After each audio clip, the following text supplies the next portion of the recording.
Quero convidar os irmãos a abrir as suas Bíblias, carta de Paulo aos Gálatas,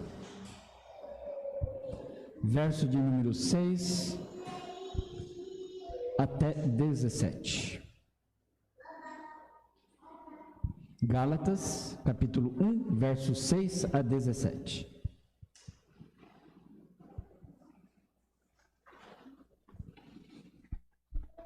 Diz assim: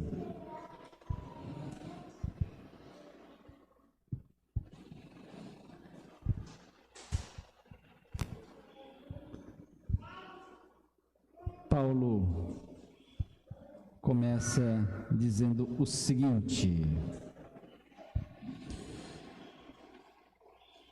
admira-me que estejais passando tão depressa daquele que vos chamou na graça de Cristo para outro evangelho, o qual não é outro, senão que há alguns que vos perturbam e querem perverter o evangelho de Cristo. Mas ainda que nós, ou mesmo um anjo vindo do céu, vos pregue evangelho que vá além do que vos temos pregado, seja anátema. Assim como já dissemos, e agora repito, se alguém vos prega evangelho que vá além daquele que recebestes, seja anátema. Porventura procuro eu agora o favor dos homens ou de Deus? Ou procuro agradar a homens? Se agradasse ainda a homens, não seria servo de Cristo. Faço-vos, porém, saber, irmãos, que o evangelho por mim anunciado não é segundo o homem, porque eu não recebi, nem o aprendi de homem algum, mas mediante revelação de Jesus Cristo. Porque ouviste qual foi o meu proceder outrora no judaísmo, como sobremaneira perseguia eu a igreja de Deus e a devastava. E na minha nação, quanto ao judaísmo, avantajava-me a muitos da minha idade, sendo extremamente zeloso nas tradições de meus pais. Quando, porém, ao que me separou antes de eu nascer e me chamou pela sua graça, aprove revelar seu Filho em mim, para que eu o pregasse entre os gentios. Sem detença, não consultei carne e sangue, nem subi a Jerusalém para os que eram já apóstolos antes de mim, mas parti para as regiões da Arábia e voltei outra vez para Damasco. Paulo preocupa-se muito acerca daquilo que ele ensinou para as pessoas, e as pessoas manter aquilo que estava sendo ensinado. Essa frase, que Paulo utiliza, admira-me que estejais passando tão depressa. Eu imagino assim, o que pensaria Paulo nos dias de hoje? Dias que as coisas vão e vêm e passam numa rapidez, as coisas mudam também com uma facilidade e também com uma rapidez muito grande, onde mudar rapidamente, os conceitos e algumas bases têm sido às vezes a nossa briga. Quantas vezes você talvez se deparou com mudanças que você às vezes até são simples, mas você fala, puxa vida, precisava mudar? Quem se não deparou já indo a um supermercado, a um hipermercado, onde você está acostumado a achar aquele produto, e eles mudaram aquelas prateleiras todas de lugar, ou às vezes até os corredores de lugar. Bom, isso é uma coisa simples e que não muda nada, além do nosso tempo perdido para achar esse produto. Mas, e com relação às bases de fé? E com relação também às situações que nós vivenciamos no dia a dia? Quando nós falamos hoje de um povo multicultural, também a questão de multidisciplinas, nós lembramos também da situação que nós muitas vezes nos deparamos e que nós enfrentaremos ainda com mais rigidez em nossos dias.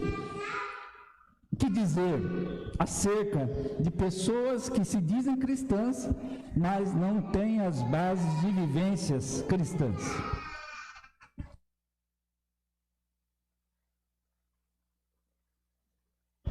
Por isso, quando se muda a questão da nossa base, dos nossos pensamentos e também daquilo que é importante para a fé cristã, nós precisamos considerar.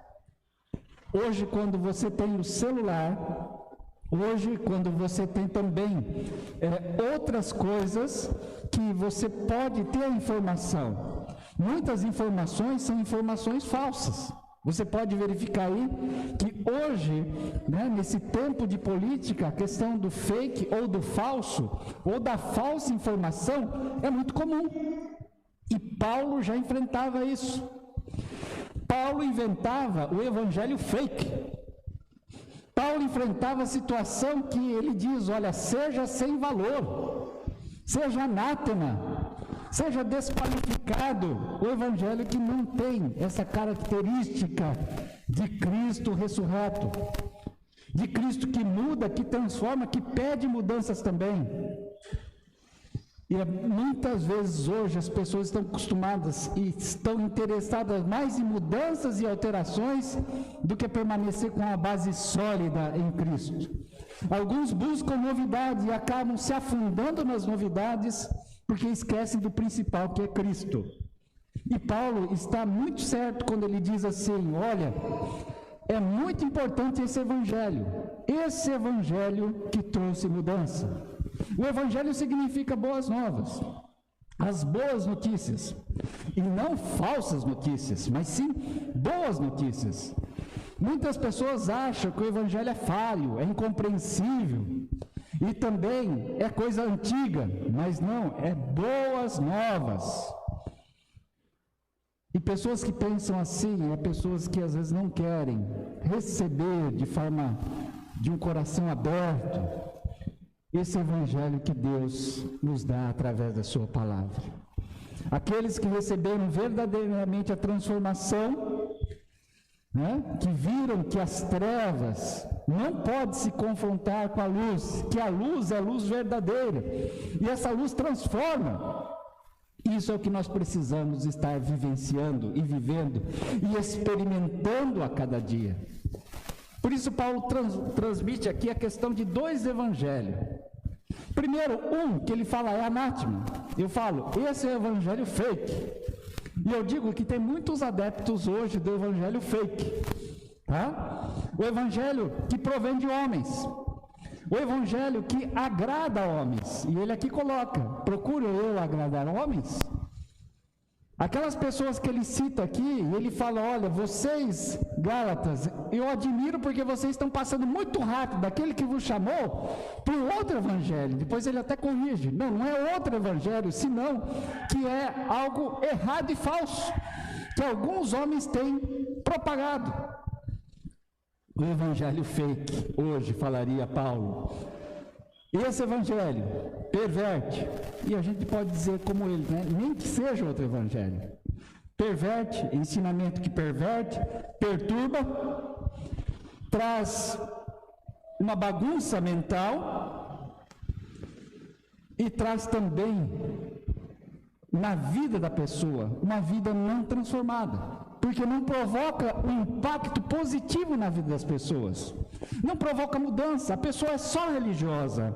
A pessoa só faz parte de um clube religioso. Não tem impacto de um novo nascimento. Esse é o evangelho fake. Me preocupa essa situação. Semana passada falamos da reforma protestante, de mudança, de transformação, e nós desejamos que essa mudança, essa transformação seja realmente parte da nossa vida, ou seja, a nossa vida completa, doravante, quando nós aceitamos esse evangelho que é vida, esse evangelho que é verdade, não o evangelho fake. No mundo que as pessoas hoje estão acostumadas a soltar uma mentira, que até as pessoas às vezes dizem, quando é cobrada, a sua atitude verdadeira, fala, mas só uma mentirinha. Pode. Às vezes a pessoa fala isso. E não é dessa forma que a gente precisa encarar. Nós precisamos encarar o evangelho que muda e transforma. E que muda a falsidade em verdade. que muda e transforma a vida da pessoa. Por isso, meus queridos, nós devemos estar observando que o evangelho que devemos buscar não é esse evangelho fake.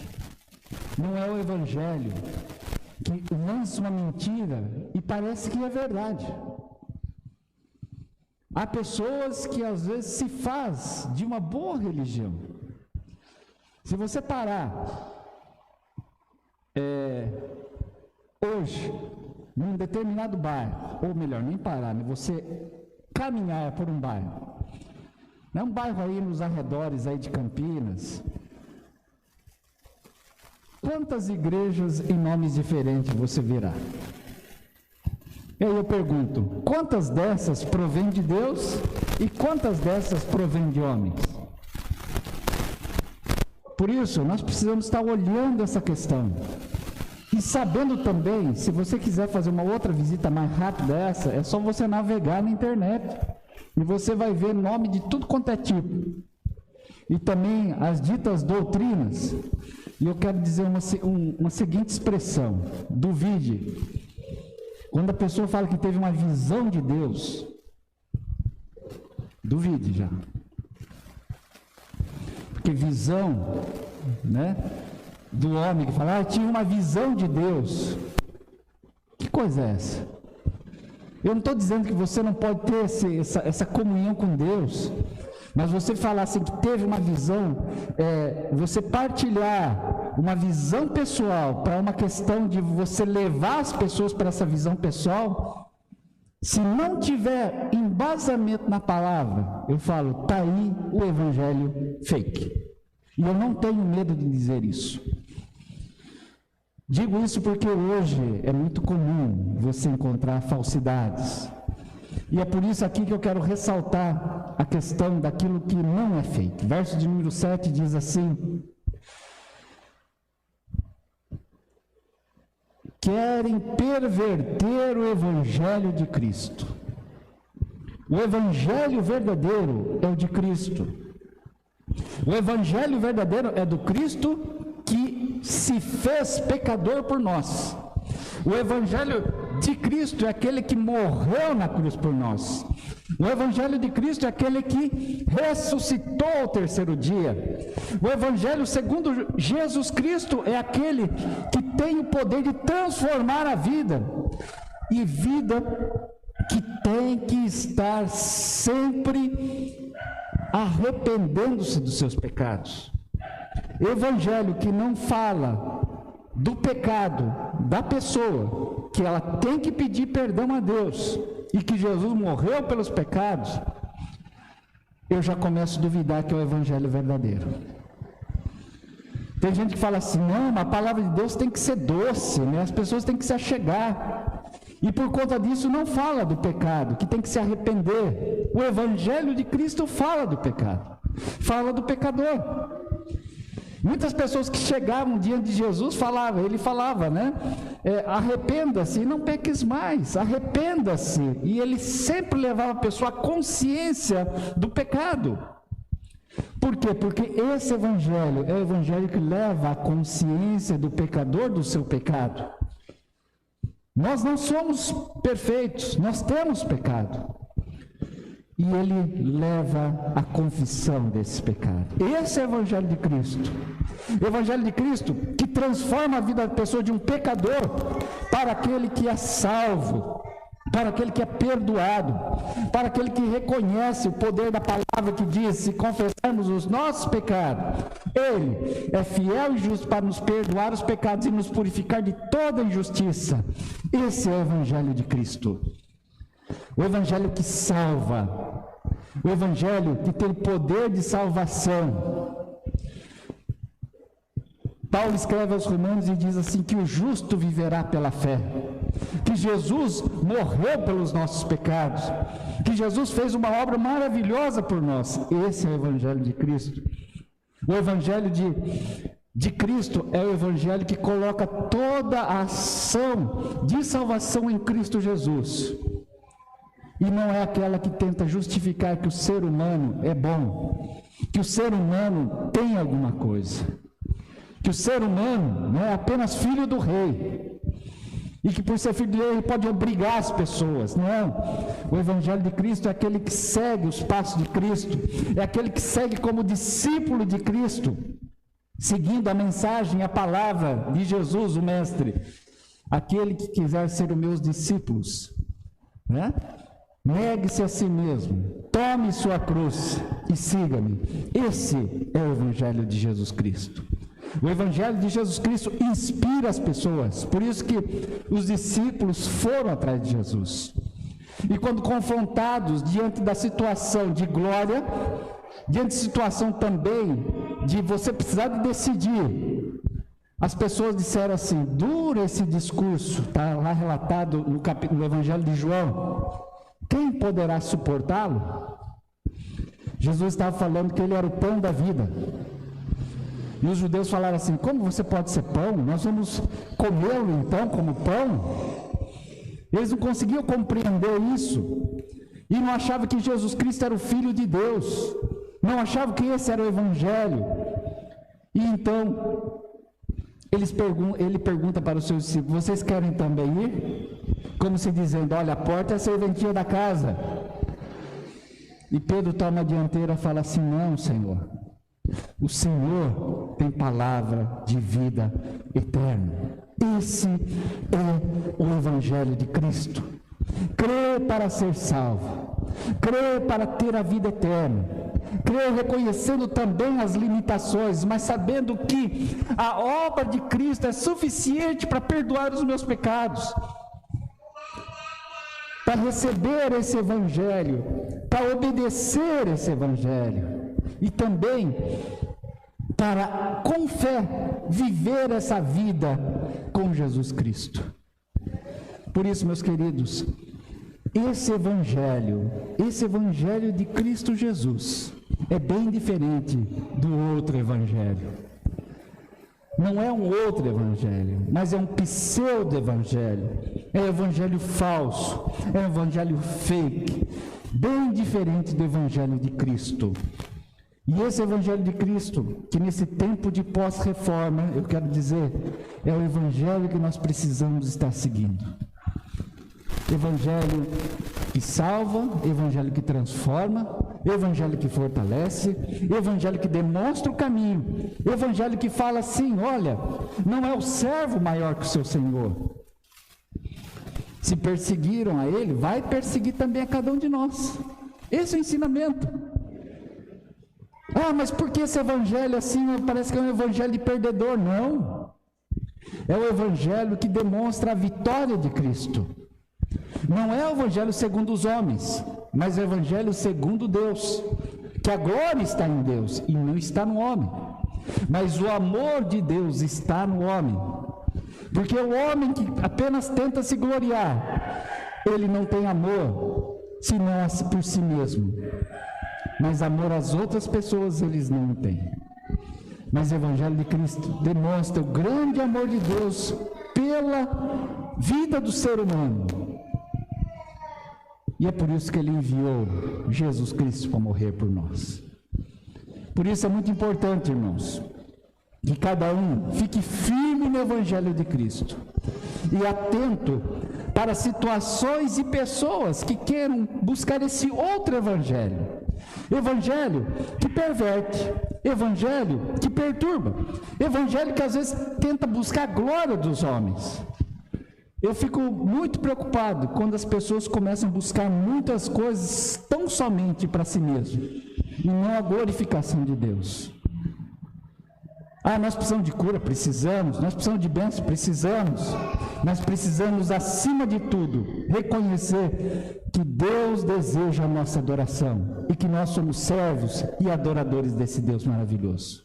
Por isso, eu espero que cada um de nós possamos estar sempre com esse Evangelho de Cristo Jesus. Amém? Esse Evangelho. E dizer não para o Evangelho fake, para o Evangelho falso, para o Evangelho que quer a glória do homem, em detrimento, em prejuízo da glória de Deus. Deus deve ser glorificado. Deus é o Todo-Poderoso. Deus é o que merece toda a glória. A Deus toda a glória. E nós iniciamos o culto nesta noite, dizendo: a Deus damos glória. Damos glória pela nossa vida, damos glória pela vida dos nossos irmãos, damos glória pela vida da nossa família, damos glória pela vida da nossa igreja, damos glória porque o Evangelho chegou até nós, e um dia esse Evangelho chegou até você, e você o abraçou, você reconheceu como pecador, como pecadora, e viu que esse Jesus é o Todo-Poderoso. Por isso, que Deus nos dirija em cada momento. Que Deus faça-nos firmes neste Evangelho, prontos para conversar, prontos para criticar, prontos para falar e demonstrar a verdade. Quando o Evangelho fake é demonstrado e se faz presente nas conversas, com amigos, com outras pessoas. Que Deus te abençoe, meu querido, e que você esteja neste Evangelho verdadeiro de Jesus Cristo. Você está com Ele? Amém? Levanta a mão. Amém, amém.